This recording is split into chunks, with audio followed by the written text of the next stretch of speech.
சிஜேயோட first நாள் அவன் பாட்டுக்கு சுற்றிக்கிட்டு இருந்தான். கூண்டுக்குள்ளே இருக்கவே மாட்டேன்னு சொல்லிட்டான். அதனால் அவனை ஃப்ரீயாகவே விட்டுட்டேன். வீட்டை சுற்றி சுற்றி வந்து பார்த்துக்கிட்டு இருந்தான்.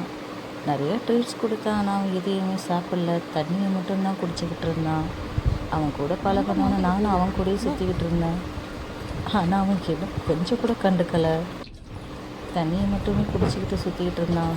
அவன் அவங்க வீட்டை ரொம்ப மிஸ் பண்ணுறான்றதை அவனை பார்த்தாலே தெரிஞ்சுது. என் கையில் இருந்த ரோப்பை மட்டுமே பார்த்துக்கிட்டு இருந்தான். அவனை திரும்ப ரூம்குள்ளே போட்டு போகிறது ரொம்ப கஷ்டமாக இருந்துச்சு.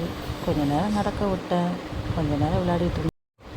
நைட் ஆச்சு. அவனை சாப்பிட வைக்கிறது தான் ரொம்ப போராட்டமாக இருந்துச்சு. கடைசி வரைக்கும் ஒரு வாய் சோறு கூட சாப்பிட மாட்டேன்ட்டான். ரொம்ப கஷ்டமாக இருந்துச்சு. எப்பயும் சாப்பிட்ற மாதிரி தான் செஞ்சுருந்தேன். ஆனால் இங்கே ஒருத்தி அதை பற்றிலாம் கவலைப்படாமல் வச்ச சாப்பாடை வச்சு நவுத்திக்கிட்டு இருந்தா. விட்டா அவனோட சாப்பாடையும் சேர்த்து சாப்பிட்ருவா போல். அவன் தான் சாப்பிடாம தண்ணியை மட்டுமே குடிச்சிட்டு இருந்தான்.